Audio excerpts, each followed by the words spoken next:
Hello everyone, स्वागत है आप सभी का आपके अपने चैनल स्टडी विद चित्रलेखा में। तो दोस्तों, आज हम लोग जून मंथ के करंट अफेयर्स पढ़ने वाले हैं। आज हम लोग फर्स्ट वीक का 1 जून से लेकर के 7 जून के करंट अफेयर्स पढ़ेंगे, जो कि MCQs के फॉर्म में होंगे।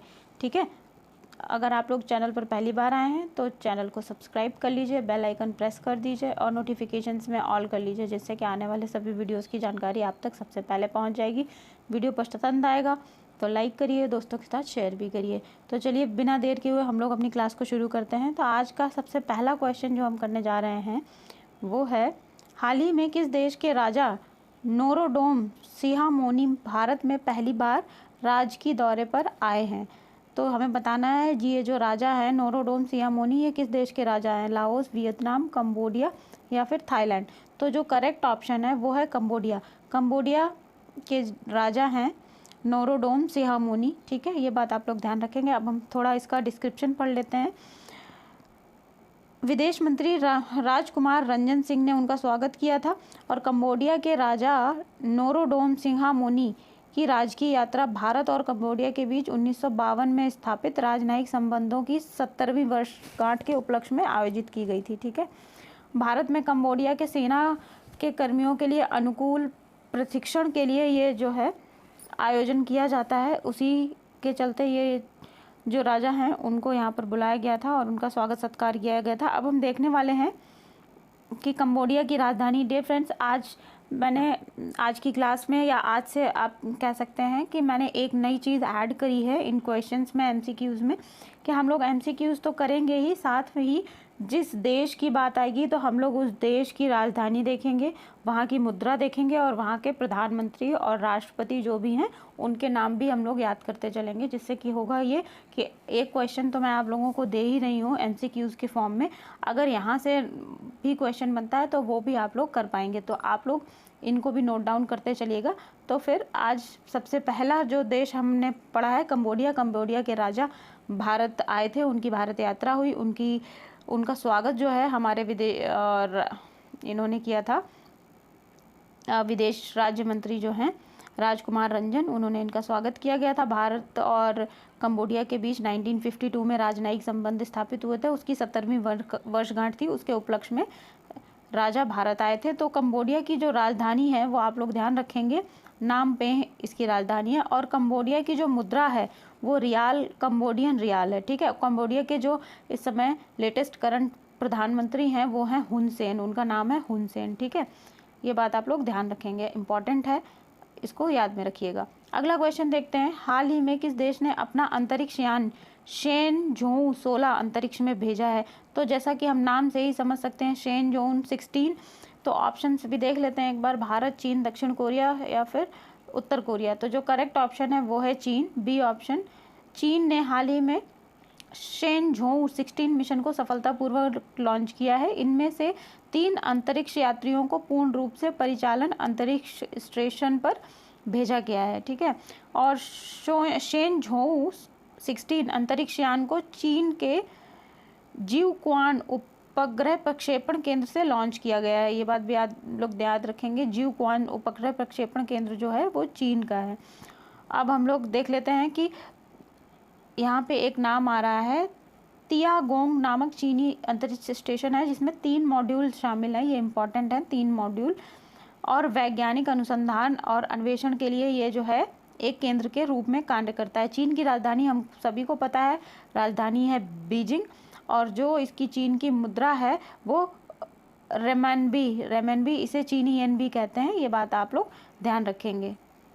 अगला क्वेश्चन देखते हैं, क्वेश्चन नंबर 3 देखेंगे, हाल ही में किस बैंक ने अपने नए लोगो की घोषणा की है? तो PNB, SBI, येस बैंक या फिर एक्सिस बैंक? तो जो करेक्ट ऑप्शन है वो है option number C, Yes Bank. Yes Bank ने अपने नए लोगों का अनावरण किया है अभी, इसकी ताज़ा ब्रांड पहचान का हिस्सा है। ठीक है, बैंक के प्रबंधक निदेशक और मुख्य कार्यकारी अधिकारी जो हैं ये प्रशांत कुमार हैं। इन्होंने कहा बैंक अगले 3 महीनों में क्या है अपनी शाखा के नेटवर्क शुरू करना चाहता है, इसीलिए इन्होंने अपने नया लोगो लॉन्च किया है। ठीक है, और बाकी की जो इन्फॉर्मेशन है, जो मेन इन्फॉर्मेशन होगी वो मैं यहाँ पर आप लोगों को बताऊँगी, और जो इसका मैंने डिस्क्रिप्शन दे रखा है ये आप लोग PDF नोट्स में पढ़ सकते हैं। PDF नोट्स के लिए आप लोग मुझे कमेंट बॉक्स में कमेंट करेंगे तो मैं PDF नोट्स आप लोगों को प्रोवाइड करा दूंगी, ठीक है। और ये जो डिज़ाइन बनाया गया है, ये यहाँ पे एक इम्पॉर्टेंट बात है, आप लोग ध्यान में रखिएगा कि जो डिज़ाइन है डिजिटल भाषा के अनुकूल है। बैंकों के मूल मूल्यों से संबंध बनाए रखने के लिए तरलता और प्रगतिशीलता को ये बढ़ाता है। और यस बैंक का मुख्यालय देख लेते हैं कहाँ है। यस बैंक का जो मुख्यालय है वो मुंबई में है। अगला क्वेश्चन देखेंगे, क्वेश्चन नंबर 4, IPL 2023 का फाइनल मुकाबला किस टीम ने जीता था? ये बहुत आसान क्वेश्चन है, तो ऑप्शंस देख लेते हैं। Kolkata night Riders, Chennai super king, Gujarat Titans या फिर मुंबई इंडियंस। तो भाई जिन्होंने IPL जीता था वो थे चेन्नई सुपर किंग्स, ठीक है। फाइनल मुकाबला CSK और गुजरात टाइटंस के बीच में हुआ था। अहमदाबाद के नरेंद्र मोदी स्टेडियम में खेला गया था, ठीक है। गुजरात टाइटंस ने 5 विकेट से हराया था। गुजरात टाइटंस 5 विकेट से हारा था, चेन्नई सुपर किंग्स ने हराया था, ठीक। चलिए चलते हैं अगले क्वेश्चन पर। क्वेश्चन नंबर 5 देखेंगे। क्वेश्चन नंबर 5 कह रहा है, हाल ही में सेंट्रल एशियाई वॉलीबॉल संघ कावा विमेंस वॉलीबॉल चैंपियन कप का खिताब किस देश ने जीता है? चीन, नेपाल, कजाकिस्तान या फिर भारत? तो जो करेक्ट ऑप्शन है वो है भारत। भारत ने कावा विमेंस वॉलीबॉल चैंपियन कप जीता है। कावा विमेंस वॉलीबॉल चैंपियन कप का खिताब भारत ने जीता है।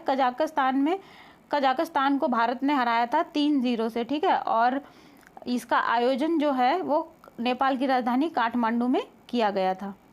अगला क्वेश्चन देखते हैं। अगला क्वेश्चन कह रहा है, हाल ही में स्पीक मैके के 8वें अंतर्राष्ट्रीय सम्मेलन का उद्घाटन कहाँ हुआ? नई दिल्ली, मुंबई, कोलकाता या फिर नागपुर? स्पीक मैके जो है इसका अंतर्राष्ट्रीय सम्मेलन नागपुर में हुआ है।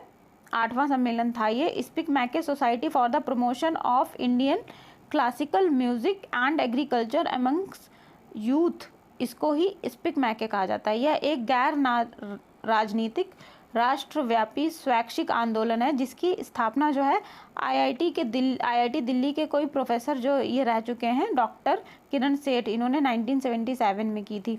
इनको जो है डॉक्टर किरण सेठ जो हैं इनको 2009 में पद्मश्री से भी सम्मानित किया जा चुका है। तो ये इम्पॉर्टेंट पॉइंट है, ये आप लोग ध्यान रखेंगे। और जो स्पीक मैके सोसाइटी है इसका पंजीकरण जो है सोसाइटी रजिस्ट्रेशन एक्ट 1860 के तहत इसको पंजीकृत किया गया है। और इसको आयकर अधिनियम 1960 की धारा 80G के तहत विशेष कर से जो है छूट प्राप्त है, ठीक है। और स्पीक मैके को अभी 2011 में राजीव गांधी सद्भावना पुरस्कार के लिए भी सम्मानित किया जा चुका है। ये इंपॉर्टेंट पॉइंट है, ये बात भी आप लोग ध्यान रखेंगे।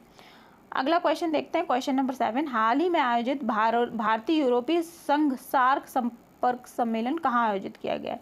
शिलोंग मेघालय में, जयपुर राजस्थान में, गुवाहाटी या फिर चेन्नई में? तो जो करेक्ट ऑप्शन है वो है शिलोंग मेघालय में। अभी यूरोपीय संघ का संपर्क सम्मेलन जो है आयोजित किया गया था। ये 1 जून से 2 जून तक आयोजित हुआ था। और इसका जो उद्देश्य था वो था भारत के पूर्वोत्तर राज्यों और नेपाल, भूटान तथा बांग्लादेश सहित इसके पड़ोसी देशों में कनेक्टिविटी निवेश के लिए अवसरों को बढ़ाना था। अवसरों के बारे में इनको बढ़ाना और इनका पता लगाना। अब हम लोग देख लेते हैं कि जो यूरोपीय संघ है जिसे यूरोपियन यूनियन कहा जाता है, इसका मुख्यालय कहाँ है? तो इसका मुख्यालय ब्रुसेल्स में है, ठीक है। अगला क्वेश्चन देखेंगे, क्वेश्चन नंबर 8। क्वेश्चन नंबर 8 कह रहा है, हाल ही में अंतर्राष्ट्रीय नागरिक उड्डयन संघ इकाओ की परिषद में भारत के प्रतिनिधि के तौर पर किसे नियुक्त किया गया है? तो जो ऑप्शन है वो है अंशुमाली रस्तोगी, विवेक जयराम, प्रवीण सूद या फिर AK जैन, ठीक है। तो जो करेक्ट ऑप्शन है वो है option number A, Anshumali Rastogi. ये जो है ये अंशुमाली रस्तोगी को कनाडा के मॉन्ट्रियल में अंतर्राष्ट्रीय नागरिक उड्डयन संगठन की परिषद में भारत का प्रतिनिधि नियुक्त किया गया है। Indian railway service of mechanical engineers के बैच 1995 के ये अधिकारी रह चुके हैं। और इनको 3 साल के लिए शेफाली जुनेजा जो थी, शेफाली जुनेजा के स्थान पर इनको नियुक्त किया गया है। और तो अब हम लोग देख लेते हैं कि अंतर्राष्ट्रीय उड्डयन संघ की स्थापना कब हुई थी? 7 दिसंबर 1944 में हुई थी। और इसका जो मुख्यालय है वो है मॉन्ट्रियल, कनाडा में। अगले क्वेश्चन की तरफ बढ़ते हैं, क्वेश्चन नंबर 9। क्वेश्चन नंबर 9 कह रहा है, हाल ही में महाराष्ट्र सरकार ने स्वच्छ मुख अभियान का स्माइल एम्बेसडर किसे नियुक्त किया है? राहुल द्रविड़, जहीर खान, अमिताभ बच्चन या फिर सचिन तेंदुलकर? तो जिनको स्माइल का ब्रांड एम्बेसडर नियुक्त किया गया है वो है Sachin Tendulkar. Option number D correct option है। ये कैंपेन मौखिक स्वच्छता को बढ़ावा देने वाला अभियान है। महाराष्ट्र के मुख्यमंत्री जो है, जिनका नाम है एकनाथ शिंदे, और डिप्टी सीएम जो है देवेंद्र फडणवीस हैं, इन्होंने सचिन तेंदुलकर के साथ एक समझौता ज्ञापन पर हस्ताक्षर किए थे। मुंबई जो है महाराष्ट्र की राजधानी है, और यहाँ के राज्यपाल हम लोग देख लेते हैं, ध्यान में ये नहीं रहते, इनको याद करेंगे आप लोग। महाराष्ट्र के जो राज्यपाल हैं रमेश बैस हैं, ठीक है, रमेश बैस। अगले क्वेश्चन की तरफ बढ़ेंगे। Question number 10। क्वेश्चन नंबर 10 कह रहा है, हाल ही में किस देश के वैज्ञानिकों ने बृहस्पति से 3 गुना बड़ा एक एलियन ग्रह खोजा है? भारत, चीन, जापान या फिर रूस?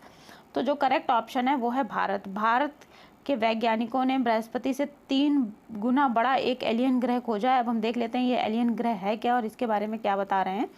तो भारतीय अनुसंधान प्रयोगशाला PRL अहमदाबाद के प्रोफेसर जो हैं अभिजीत चक्रवर्ती की अगुवाई में एक टीम ने एक एलियन ग्रह की खोज की है। इसका जो आकार है पृथ्वी से 13 गुना ज़्यादा है। भारत, जर्मनी, स्विट्जरलैंड और अमेरिका के वैज्ञानिकों वाली टीम ने ग्रह के द्रव्यमान को सटीक रूप से मापने के लिए माउंट आबू में जो गुरु शिखर पर एक वेधशाला लगाई गई है, उसके स्वदेशी PRL उन्नत रेडियल वेग आबू स्काई सर्च स्पेक्ट्रोग्राफ, जिसे पारस कहा जा रहा है, पारस का फुल फॉर्म भी आप लोग याद रखेंगे, आबू स्काई सर्च स्पेक्ट्रोग्राफ का उपयोग किया है। या इस एलियन ग्रह का जो द्रव्यमान बताया जा रहा है वो 14 ग्राम पर सेंटीमीटर क्यूब बताया जा रहा है, ठीक है।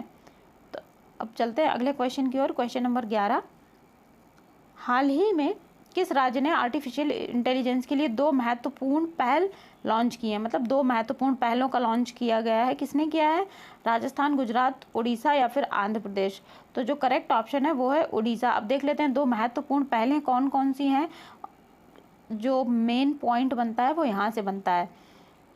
तो उड़ीसा ने आर्टिफिशियल इंटेलिजेंस के लिए 2 महत्वपूर्ण पहलें लॉन्च की हैं। पहला जो है इसका जो लॉन्च किया है ये उड़ीसा के जो मुख्यमंत्री हैं नवीन पटनायक। तो उड़ीसा के मुख्यमंत्री का नाम भी आप लोग याद रखेंगे, नवीन पटनायक हैं। इन्होंने 2 पहल लॉन्च की हैं। पहली है Odisha for artificial intelligence and दूसरी जो है आर्टिफिशियल इंटेलिजेंस फॉर यूथ नाम की 2 पहल लॉन्च की हैं। ये राज्य में डिजिटल साक्षरता, तकनीकी प्रगति और आर्थिक विकास को बढ़ावा देने के लिए लॉन्च की गई है। अब हम देखेंगे यहाँ पर उड़ीसा की जो राजधानी है वो भुवनेश्वर है। जो मुख्यमंत्री हैं वो मैं आपको ऊपर ही बता चुकी हूँ, नवीन पटनायक हैं। और जो राज्यपाल हैं, राज्यपाल भी ये याद रखिएगा आप लोग, गणेशी लाल हैं, ठीक है। अगले क्वेश्चन की तरफ बढ़ते हैं। क्वेश्चन नंबर 12, हाल ही में भारतीय प्रौद्योगिकी संस्थान, जिसे हम IIT कहते हैं, ने कहाँ पर पहला विदेशी परिसर खोलने का निर्णय लिया है? केन्या, इंडोनेशिया, क्यूबा या फिर तंजानिया? तो जो करेक्ट ऑप्शन है वो है तंजानिया, ठीक है। IIT ने अपना पहला विदेशी कैंपस जो है तंजानिया में खोलने का फैसला किया है। अक्टूबर 2023 तक तंजानिया के जांजीबार में खोला जाएगा, ठीक है। पहला कैंपस खुलेगा जहां पर 50 स्नातक के छात्रों को और 20 मास्टर्स के छात्रों को प्रवेश मिलेगा।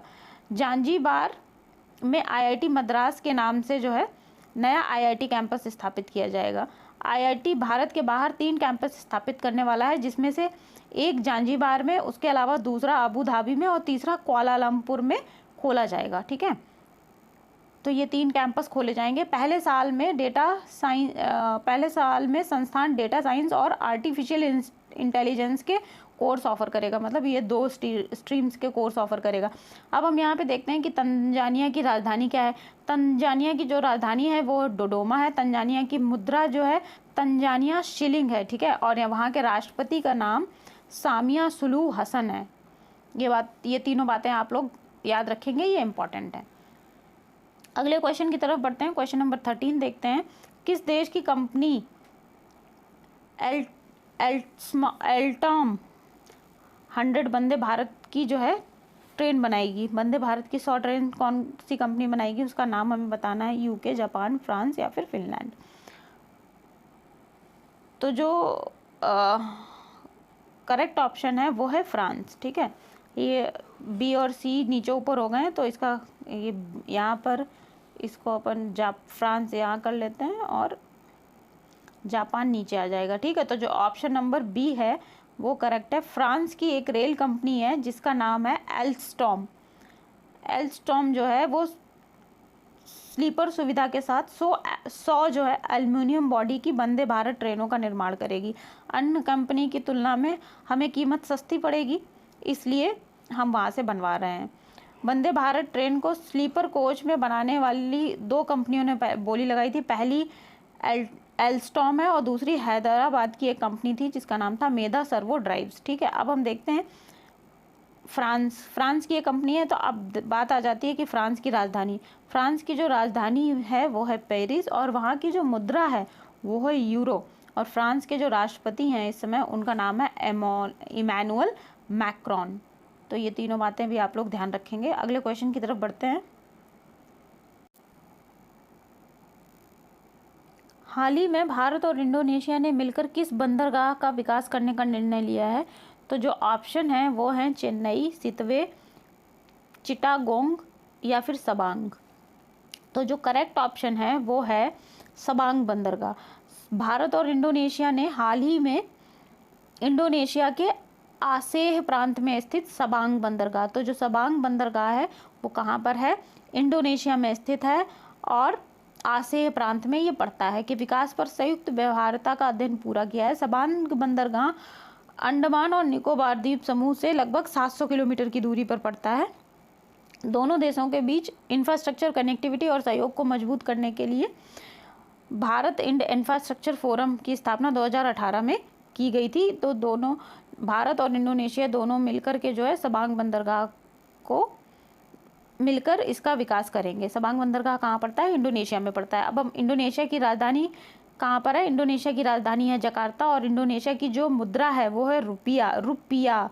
भारत में रुपया चलता है, ठीक है, ये चलता है, और इंडोनेशिया में जबकि चलता है रुपया। यहाँ पे छोटी की मात्रा है, आप लोग ध्यान रखेंगे, कंफ्यूज नहीं होंगे। इंडोनेशिया के राष्ट्रपति का नाम है जोको विडोडो। ठीक है, अगले क्वेश्चन की तरफ बढ़ते हैं। क्वेश्चन नंबर 14 देखेंगे।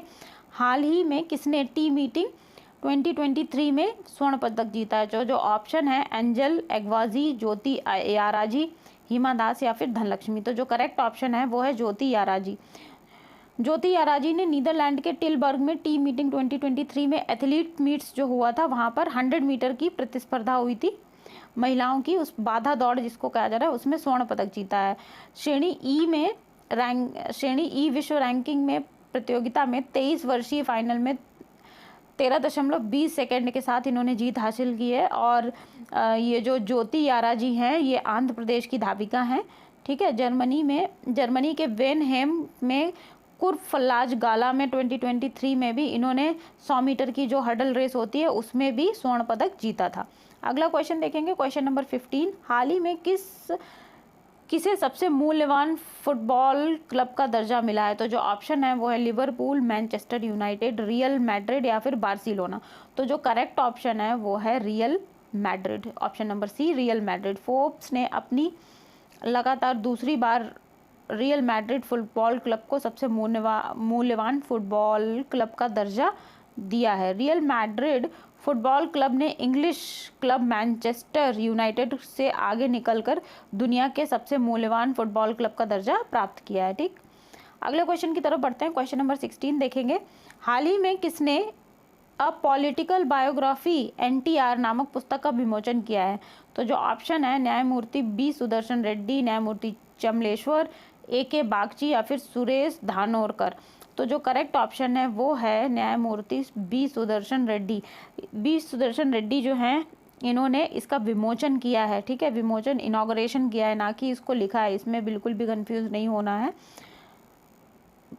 पत्रकार, संपादक और लेखक रामचंद्र मूर्ति कोंडू भाटाला ने NTR पॉलिटिकल बायोग्राफी नामक एक पुस्तक लिखी है जो 2 तेलुगु राज्य आंध्र प्रदेश और तेलंगाना में सिनेमा और राजनीति पर प्रवचन में स्टार व्यक्ति नंदमुरी तारक रामाराव NTR जिनकी बात हम कर रहे हैं, एक मूवी भी आई थी उसमें एनटीआर थे वहाँ पे, हालांकि वो वहाँ के बड़े स्टार हैं।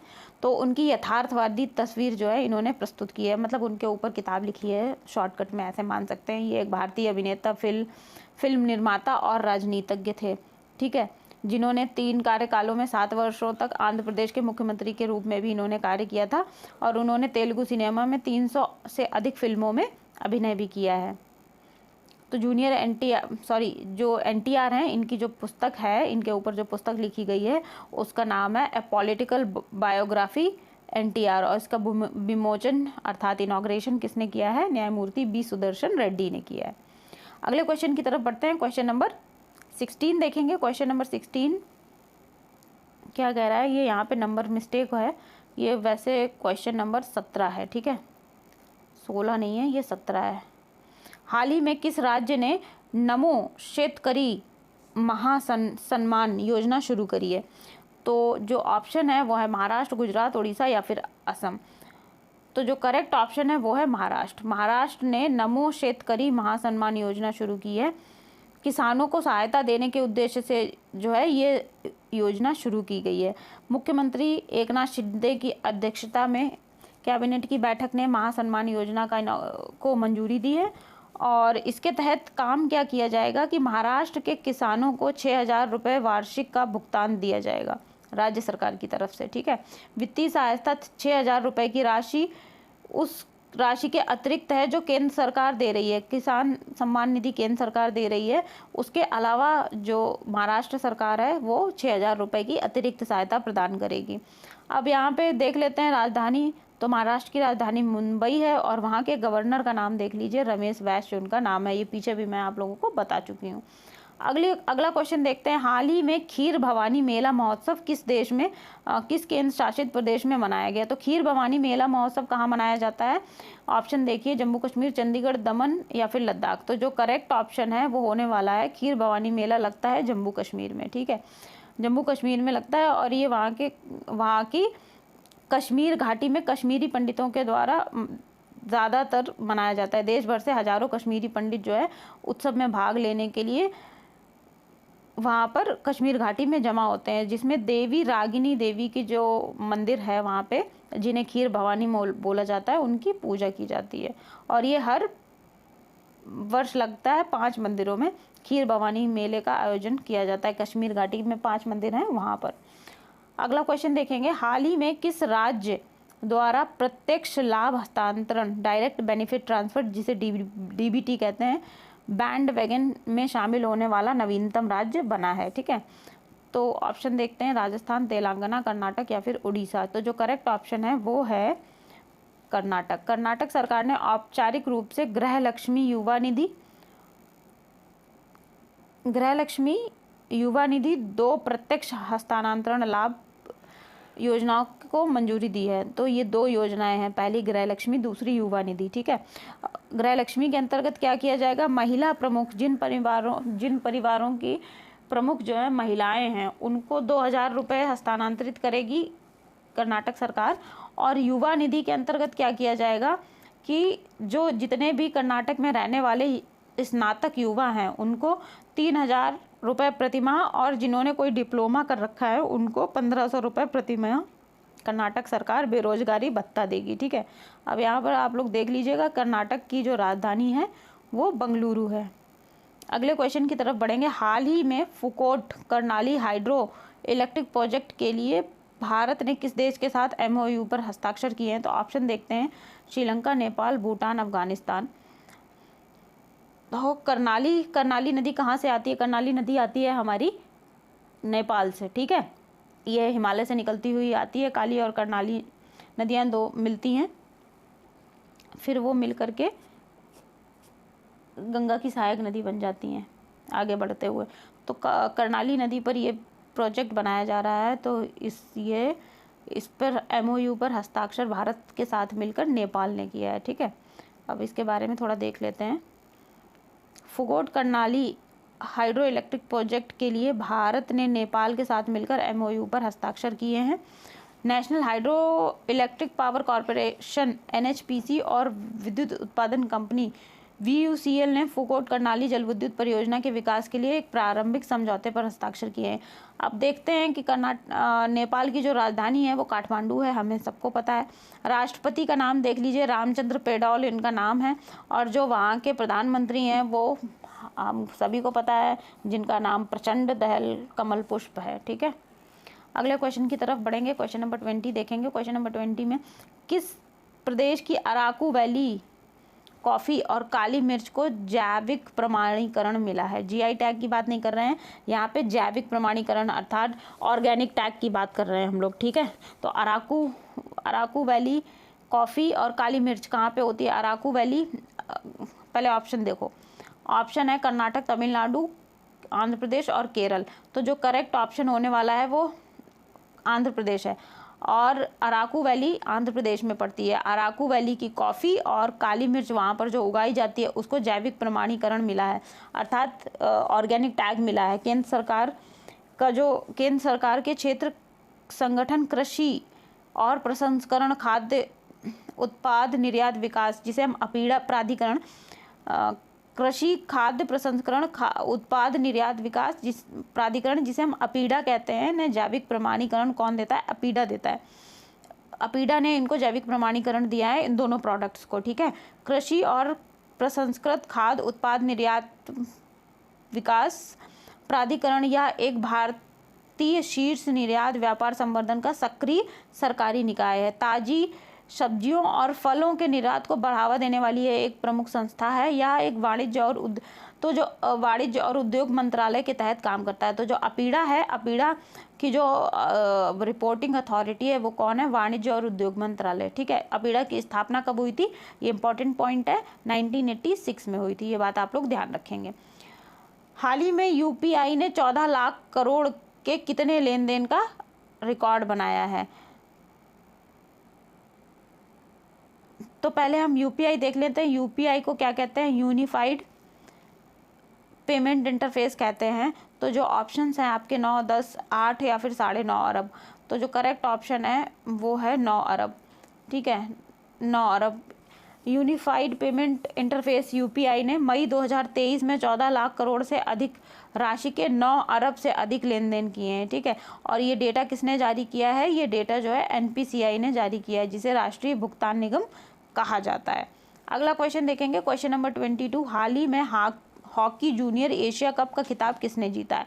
ऑप्शंस हैं पाकिस्तान, भारत, मलेशिया या फिर ईरान। तो जो करेक्ट ऑप्शन है वो है भारत। भारत का नेशनल गेम भी हॉकी है और भारत ने ही जूनियर हॉकी एशिया कप जीता है। और इन्होंने किस टीम को हराया है? पाकिस्तान को हराया है, ये भी ध्यान रखेंगे आप लोग। और हॉकी इंडिया के जो अध्यक्ष हैं वो कौन है? वो है दिलीप टर्की हैं।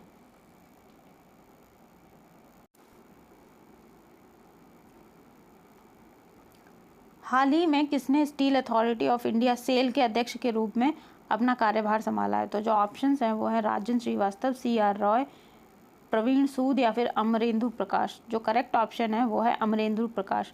अमरेंद्र प्रकाश ने स्टील अथॉरिटी ऑफ इंडिया, जिसे हम सेल बोलते हैं, सेल के नए अध्यक्ष के रूप में और प्रबंधन निदेशक के रूप में अपना कार्यभार संभाला है। इससे पहले वे जो है बोकारो स्टील प्लांट के निदेशक थे, प्रभारी थे। सेल की स्थापना देख लेते हैं कब हुई थी। सेल की स्थापना तो जो है 19 जनवरी 1954 को हुई थी नई दिल्ली में। अगला क्वेश्चन देखते हैं। अगला क्वेश्चन में हाल ही में एडगर रिंकेविक्स को कहाँ का राष्ट्रपति चुना गया है? तो जो ऑप्शंस हैं वो हैं एस्टोनिया, लिथुआनिया, रोमानिया या फिर लातविया। तो जो करेक्ट ऑप्शन है वो है लातविया। लातविया की विदेश मंत्री एडगर रिंकेविक्स। तो यह ध्यान देने वाली बात यहाँ पर यह है कि जो एडगर रिंकेविक्स हैं ये पहले विदेश मंत्री थी। ठीक है, विदेश मंत्री थे। इनको नए राष्ट्रपति के रूप में चुना गया है। एडगर रिंकेविक्स बाल्टिक देशों में पहले खुले तौर पर समलैंगिक राष्ट्रपति होंगे। लातविया के बारे में देख लेते हैं। लातविया एक बाल्टिक देश है जिसके पूर्व में रूस, उत्तर में एस्टोनिया, दक्षिण में लिथुआनिया की सीमाएं अवस्थित हैं। लातविया 2004 से नाटो और यूरोपीय संघ का सदस्य है। और लातविया की राजधानी देखेंगे हम। लातविया की जो राजधानी है वो है रीगा। रीगा कहाँ की राजधानी है? लातविया की। अगला क्वेश्चन देखते हैं, हाल ही में किस देश की सेलेस्टे साउलो विश्व मौसम विज्ञान संगठन की पहली महिला महासचिव बनी है? तो जो सेलेस्टे साउलो हैं ये किस देश की रहने वाली है, हमें ये बताना है। तो ऑप्शंस हैं फिनलैंड, अर्जेंटीना, पुर्तगाल या फिर मोरक्को। तो जो करेक्ट ऑप्शन है वो है अर्जेंटीना। अर्जेंटीना की सेलेस्टे साउलो को विश्व मौसम विज्ञान संगठन, जिसे WMO बोला जाता है, की पहली महिला महासचिव नियुक्त किया गया है। वह 1 जनवरी 2024 को फिनलैंड के निवर्तमान महासचिव पेटेरी लातस का पदभार ग्रहण करेंगी। अभी उन्होंने ग्रहण नहीं किया है, 1 जनवरी 2024 को ग्रहण करेंगी। ठीक है, अब हम देखते हैं WMO के बारे में। विश्व मौसम विज्ञान कांग्रेस के लीडर का चुनाव हर 4 साल पे होता है, ये बात ध्यान रखेंगे आप लोग, हर 4 साल पे होता है चुनाव। और विश्व मौसम विज्ञान संगठन की स्थापना जो है 1873 में हुई थी और इसका मुख्यालय जो है जिनेवा स्विट्जरलैंड में है। ठीक, अगले क्वेश्चन की तरफ बढ़ेंगे। हाल ही में किस देश के एयरवेज को पर्यावरण एयरलाइन ऑफ द ईयर 2023 के लिए नामित किया गया है? तो जो ऑप्शंस हैं वो हैं इंडिगो एयरवेज, ये तो भारत की ही है, विस्तारा, एतिहाद या फिर गरुण। तो जो करेक्ट ऑप्शन है ऑप्शन नंबर सी, एतिहाद एयरवेज। ठीक है, एतिहाद एयरवेज जो है UAE की राष्ट्रीय एयरलाइन कंपनी है। इस एयरलाइन को एयरलाइन रेटिंग पुरस्कारों में लगातार दूसरे वर्ष 2023 के लिए पर्यावरण एयरलाइन नामित किया गया है। एतिहाद टॉप 10 एयरलाइंस की श्रेणी में तीसरे स्थान पर है, जो अर्थव्यवस्था, व्यवसाय और प्रथम श्रेणी में आराम, नवाचार, मूल्य और सुरक्षा का मूल्यांकन करती है। एतिहाद एविएशन ग्रुप के जो CEO हैं वो एंटोनी ओल्डो नेव्स हैं, एंटोनी ओल्डो नेव्स, इनका नाम ध्यान रखिएगा। अगला क्वेश्चन देखते हैं, भारत की पहली डीलक्स ट्रेन जिसका नाम डेक्कन क्वीन है, ठीक है, डेक्कन क्वीन ने अभी अपने कितने साल की सेवा पूरी कर ली है? तो जो ऑप्शंस हैं वो हैं 78, 97, 98 और 93। तो जो करेक्ट ऑप्शन है वो है 93।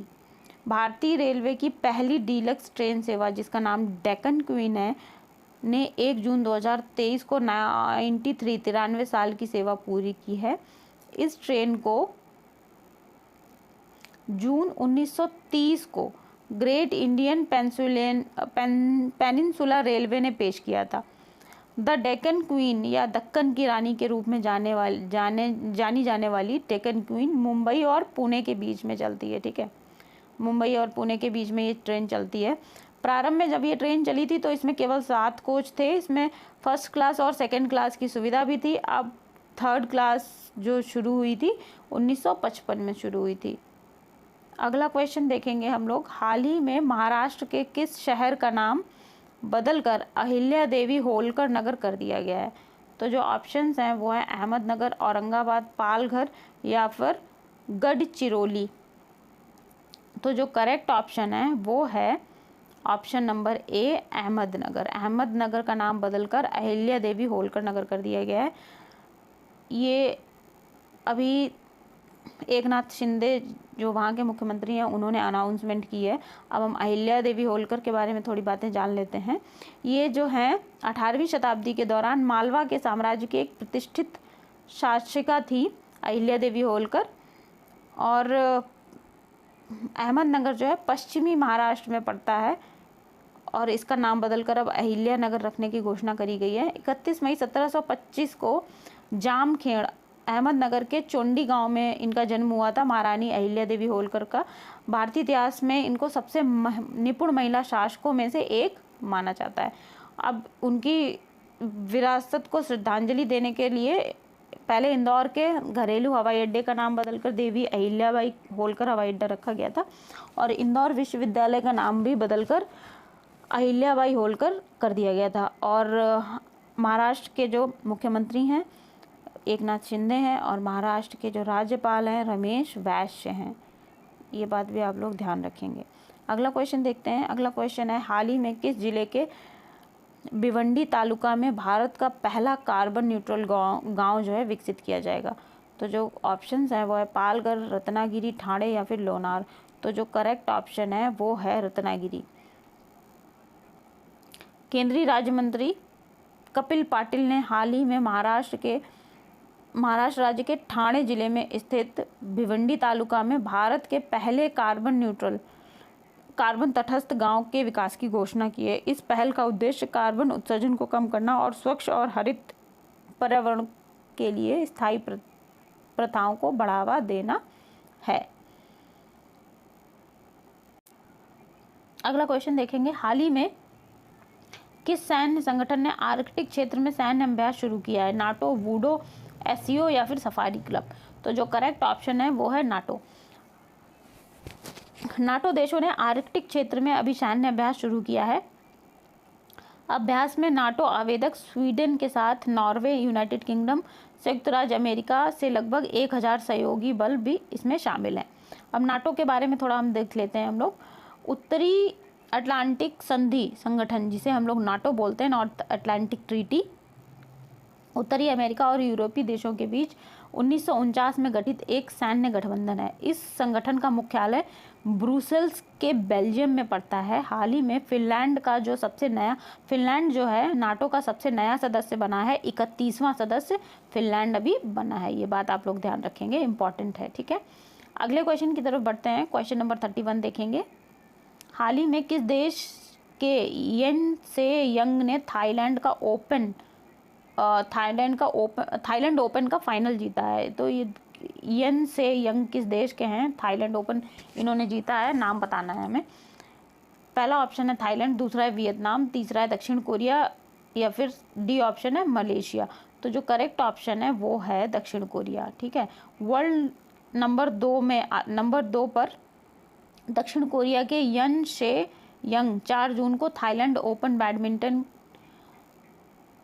बैडमिंटन प्रतियोगिता के महिला एकल फाइनल में चीन की जो हैं बिंग जियाओ को मात देकर 2023 में इन्होंने अपना ये स्थान हासिल किया है।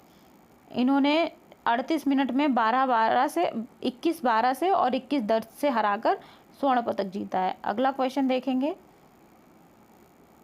अगला क्वेश्चन है, कौन सा देश विश्व की सबसे बड़ी IUCN विश्व संरक्षण कांग्रेस 2025 की मेजबानी करेगा? तो जो ऑप्शंस हैं USA, दक्षिण अफ्रीका, जापान या फिर UAE। तो जो करेक्ट ऑप्शन है वो है UAE। अगली प्रकृति संरक्षण के लिए अंतर्राष्ट्रीय संघ, जिसे हम IUCN कहते हैं, IUCN ने विश्व संरक्षण कांग्रेस 9 से 15 अक्टूबर 2025 तक अबू धाबी संयुक्त राज्य अमीरात में आयोजित की जाएगी। संयुक्त अरब अमीरात को उसकी उम्मीदवारी की कठोर मूल्यांकन प्रक्रिया के आधार पर मेजबान देश के रूप में चुना गया है। संयुक्त अरब अमीरात का IUCN के साथ लंबे समय से सहयोग है, जिसमें 7 IUCN सदस्य संगठन हैं और यह स्थित वहाँ पर ही ये स्थित है और राष्ट्रीय समिति है एक। IUCN कांग्रेस दुनिया का सबसे बड़ा संरक्षण कार्यक्रम है जो हर 4 साल में आयोजित किया जाता है। ये IUCN का जो कांग्रेस है ये हर 4 साल में आयोजित किया जाता है। ये भी एक इम्पॉर्टेंट बात है, इसको याद रखेंगे। अगला क्वेश्चन देखते हैं हम। हाल ही में भारत के पहले अंतर्राष्ट्रीय क्रूज जहाज MV एक्सप्रेस को चेन्नई के लिए कहाँ से लॉन्च किया गया है? चेन्नई से कहाँ के लिए रवाना किया गया है? श्रीलंका, मॉरिशस, मालदीव या फिर सेशल्स? तो जो करेक्ट ऑप्शन है वो है श्रीलंका। श्रीलंका के लिए MV एक्सप्रेस को चेन्नई से लॉन्च किया गया है। केंद्रीय बंदरगाह, नौवहन, जलमार्ग मंत्री सर्बानंद सोनोवाल ने चेन्नई से श्रीलंका के लिए भारत के पहले राष्ट्रीय क्रूज पोत MV एक्सप्रेस को हरी झंडी दिखाई थी। इस अवसर पर चेन्नई बंदरगाह पर 17.21 करोड़ की लागत से एक अंतर्राष्ट्रीय क्रूज पर्यटन टर्मिनल का भी उद्घाटन किया गया था, ठीक है। अब क्रूज सेवा श्रीलंका के हम्बनटोटा तक जाएगी। हम्बनटोटा, त्रिंकोमाली, कांके, कंदूरी बंदरगाहों को जोड़ेगी। ये 3 जो बंदरगाह हैं जो श्रीलंका में पड़ते हैं उनको ये जोड़ेगा। श्रीलंका की राजधानी हम लोग यहाँ पे जान लेते हैं। श्रीलंका की राजधानी है श्री जयवर्धने कोट्टी। श्रीलंका की राजधानी, ये बात ध्यान रखेंगे आप लोग। अगले क्वेश्चन की तरफ बढ़ते हैं। क्वेश्चन नंबर 34 देखेंगे। हाल ही में किस राज्य के वन एवं पर्यावरण मंत्रालय ने 33 वायु गुणवत्ता निगरानी स्टेशनों का उद्घाटन किया है? केरल, हरियाणा, गुजरात या फिर राजस्थान?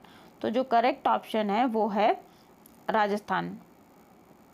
राजस्थान के वन एवं पर्यावरण मंत्री जो हैं हेमाराम चौधरी, इन्होंने विश्व पर्यावरण दिवस के अवसर पर 33 वायु गुणवत्ता निगरानी स्टेशनों का उद्घाटन किया है। उन्होंने जमावा रामगढ़ क्षेत्र के थोलई में इंटीग्रेटेड रिसोर्सेज रिकवरी पार्क की आधारशिला भी रखी गई है।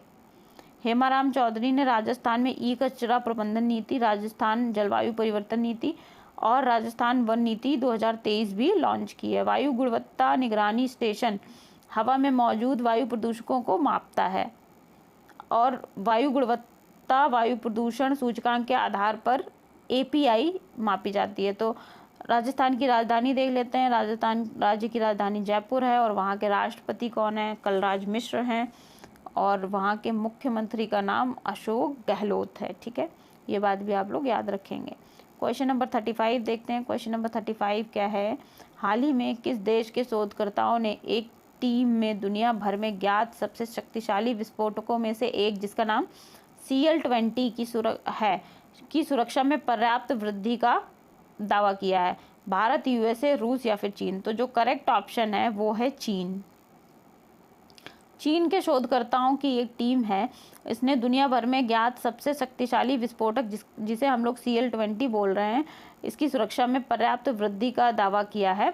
CL-20 को पृथ्वी पर सबसे विस्फोटक और गैर परमाणु पदार्थों में से एक माना जाता है। इसका जो पूरा नाम है HNIW है और इसका जो सूत्र है, रासायनिक सूत्र, जिसे हम कहते हैं C6H6N12O12 है। ठीक है, इसके बाद आमतौर पर विस्फोट करने के लिए RDX, HMX जैसे विस्फोटकों की तुलना में C-20 जो है उच्च ऊर्जा उत्पादन करता है, जो सैन्य अनुप्रयोगों के लिए उपयुक्त बनाता है। किसको?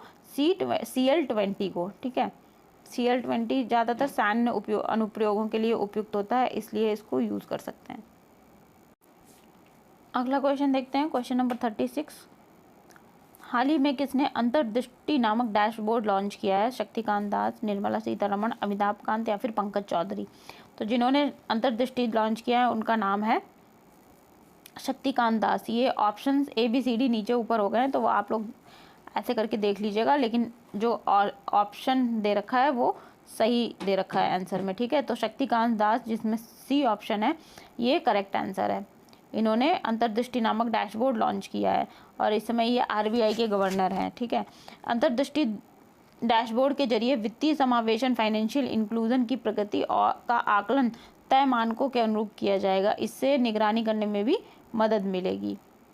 ठीक है, वित्तीय समावेशन मापने के लिए वर्ष 2021 में इस इंडेक्स को लॉन्च किया गया था। ये इंडेक्स 0 से 100 के बीच में होता है। जिसका स्कोर 0 होता है तो वो पूर्ण रूप से बहिष्कार को दिखाता है, जबकि 100 होता है तो पूर्ण रूप से वित्तीय समावेशन को दर्शाता है। अब हम देखते हैं भारतीय रिजर्व बैंक के बारे में कुछ पॉइंट्स देख लेते हैं। भारतीय रिजर्व बैंक को जो है बैंक अधिनियम 1934 के तहत भारतीय रिजर्व बैंक की स्थापना की गई थी। 1935 में जब भारत सरकार अधिनियम 1935 आया था आज़ादी से पहले, तब केंद्रीय बैंक की स्थापना की गई थी। वही केंद्रीय रिजर्व, ये वही वाला रिजर्व बैंक है जो 1935 के तहत आया था।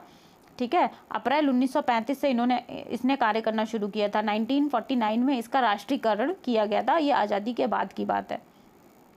अगले क्वेश्चन की तरफ चलेंगे। क्वेश्चन नंबर 37 क्या कह रहा है? हाल ही में उत्तर प्रदेश में आयोजित खेलो इंडिया यूनिवर्सिटी गेम 2022 में कौन पदक तालिका पर शीर्ष रहा? मतलब सबसे ज़्यादा पदक किसने प्राप्त किए? पंजाब यूनिवर्सिटी, दिल्ली यूनिवर्सिटी, जाने यूनिवर्सिटी या फिर गुरु नानक देव यूनिवर्सिटी? तो जो करेक्ट ऑप्शन है वो है पंजाब यूनिवर्सिटी। चंडीगढ़ की पंजाब यूनिवर्सिटी ने 26 जो है स्वर्ण पदक, 17 रजत पदक और 26 कांस्य पदक जीते। कुल मिलाकर इन्होंने 69 पदक जीते थे। अगली तरफ देखते हैं अगला क्वेश्चन। अच्छा, इसका जो है यूनिवर्सिटी गेम्स का शुभंकर क्या था, मस्कट क्या था, वो हम लोग देख लेते हैं। शुभंकर जीतू बारहसिंगा, एक बारहसिंगा है, जीतू बारहसिंगा को रखा गया था। ठीक है, ये आकर्षक और जीवंत राजकीय पशु के रूप में पशु और गर्व से गौरव का प्रतीक है। ठीक है, अगले क्वेश्चन की तरफ बढ़ते हैं। क्वेश्चन नंबर 38 देखेंगे। हाल ही में U20 एशियाई एथलेटिक्स चैंपियन में भारत कि सिद्धार्थ चौधरी ने पुरुषों में गोला फेंक में कौन सा पदक जीता है? स्वर्ण पदक, रजत पदक या फिर कांस्य पदक? तो जो करेक्ट ऑप्शन है वो है स्वर्ण पदक। ठीक है। U20 एशियाई एथलेटिक्स चैंपियनशिप में भारत के जो सिद्धार्थ चौधरी हैं, इन्होंने पुरुषों की गोला फेंक में स्वर्ण पदक जीता है। इन्होंने दक्षिण कोरिया में आयोजित हुई थी, यानी याचीयोन जगह पड़ती है दक्षिण कोरिया में, ये चैंपियनशिप आयोजित हुई थी। वहाँ पर इन्होंने सर्वश्रेष्ठ प्रदर्शन किया और अपने करियर का तीसरा स्वर्ण पदक इन्होंने जीता है। ठीक है। नेक्स्ट क्वेश्चन देखेंगे, क्वेश्चन नंबर 39। क्वेश्चन नंबर 39 क्या कह रहा है? हाल ही में G20 health working group HWG की तीसरी बैठक कहाँ आयोजित की गई है?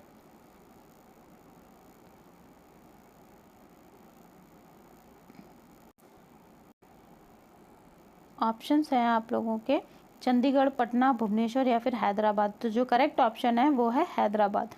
G20 के हेल्थ वर्किंग ग्रुप की बैठक 4 से 6 जून तक हैदराबाद में आयोजित की गई थी। इसके अलावा 19 G20 सदस्य देशों ने 10 आमंत्रित देशों और 22 अंतर्राष्ट्रीय संगठनों के प्रतिनिधियों की तीसरी हेल्थ वर्किंग ग्रुप की बैठक में भाग लिया था। ग्लोबल वैक्सीन रिसर्च कोलैबोरेटिव के साथ सह ब्रांडेड कार्यक्रम और एक संयुक्त वित्त स्वास्थ्य कार्य बल की बैठक भी हुई थी।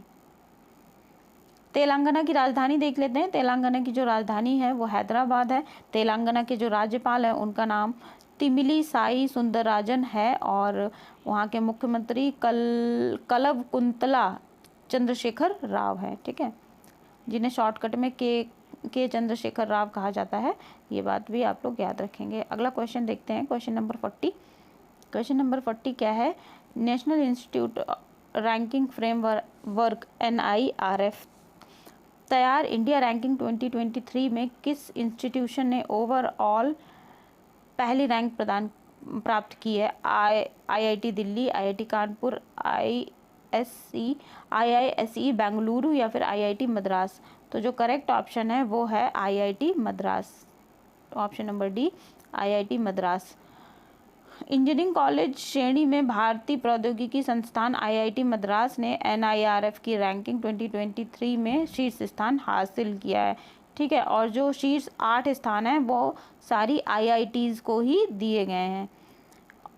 अगला क्वेश्चन देखते हैं, क्वेश्चन नंबर 41। क्वेश्चन नंबर 41 आपसे कह रहा है, हाल ही में केंद्रीय विज्ञान और प्रौद्योगिकी राज्य मंत्री स्वतंत्र प्रभार जिनका नाम जितेंद्र सिंह है, जम्मू कश्मीर की किस घाटी में लेवेंडर फेस्टिवल का उद्घाटन किया था इन्होंने? कश्मीर घाटी, भद्रवाह घाटी, जम्मू घाटी या फिर गुरेज घाटी? तो जो करेक्ट ऑप्शन है वो है भद्रवाह घाटी। भद्रवाह घाटी में इन्होंने लेवेंडर फेस्टिवल का उद्घाटन किया था। जम्मू कश्मीर के डोडा जिले में स्थित भद्रवाह भारत की लेवेंडर राजधानी और कृषि स्टार्टअप गंतव्य के रूप में उभरा है। CSIR अरोमा मिशन के तहत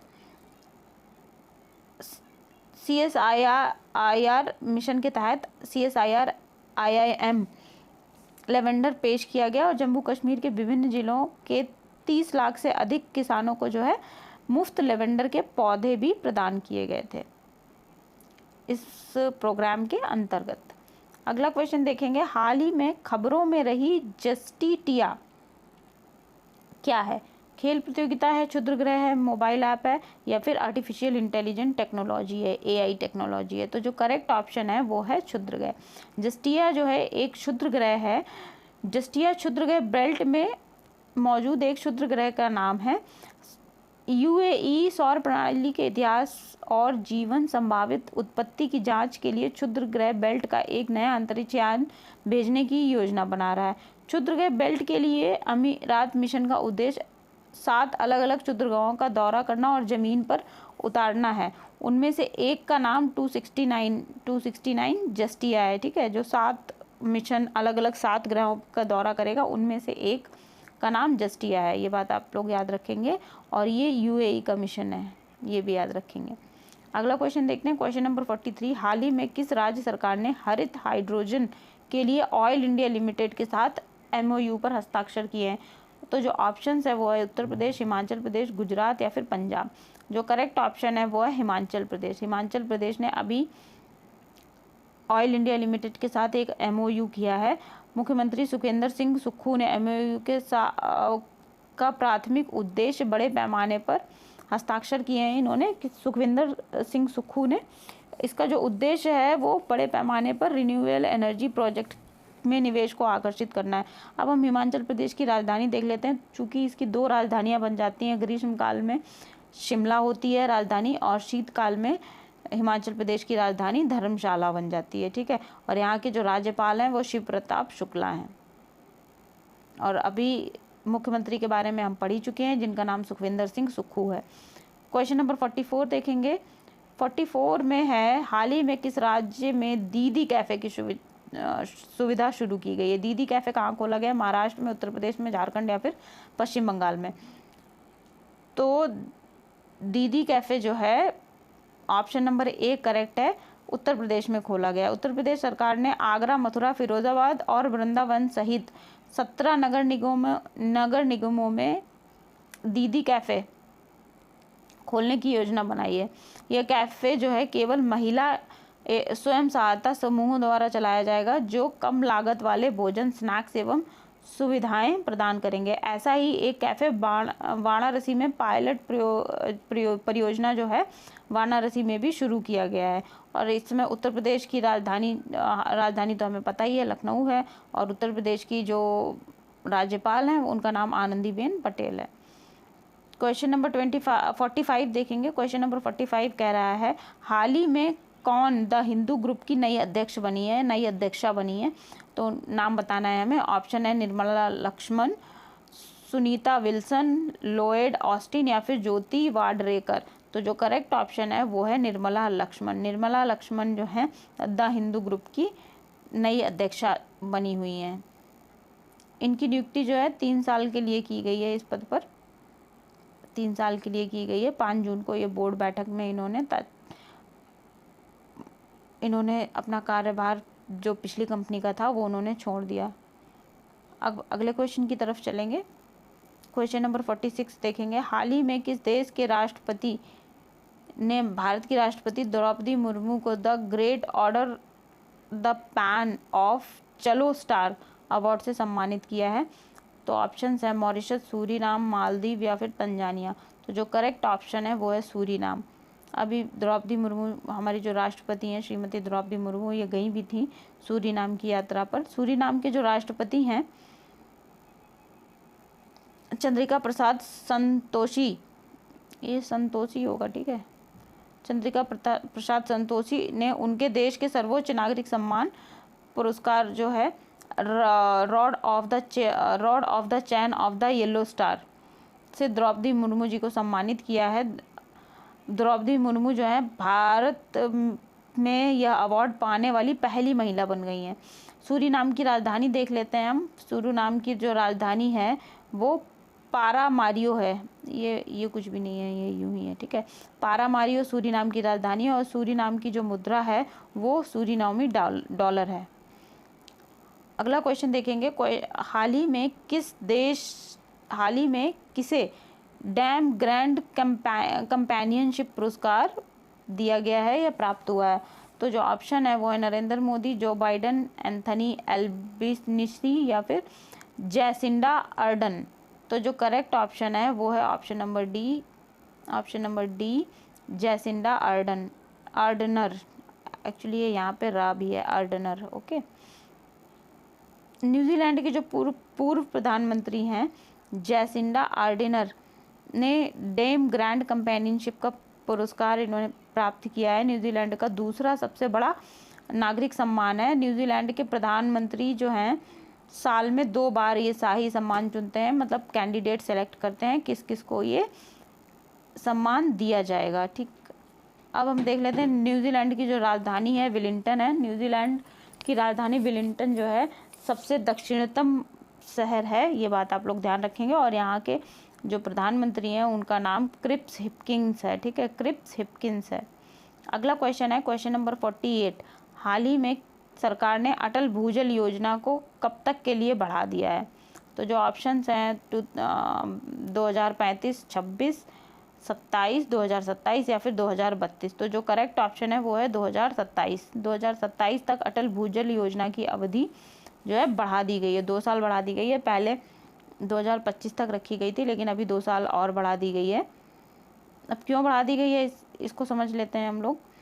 अब इस योजना के माध्यम से पहले तो शहरों को टारगेट कर रहे थे, शहरी इलाकों को, लेकिन अब इस योजना के माध्यम से ग्राम पंचायतों को भी टारगेट किया जाएगा। और यहाँ पे एक बात जो बन जाती है ध्यान रखने वाली, वो है ये कि केंद्रीय जल शक्ति मंत्रालय के अंतर्गत वहाँ के मंत्री कौन है, तो गजेंद्र सिंह शेखावत जो हैं केंद्रीय जल शक्ति मंत्री हैं। ठीक है, ये बात भी आप लोग याद रखेंगे।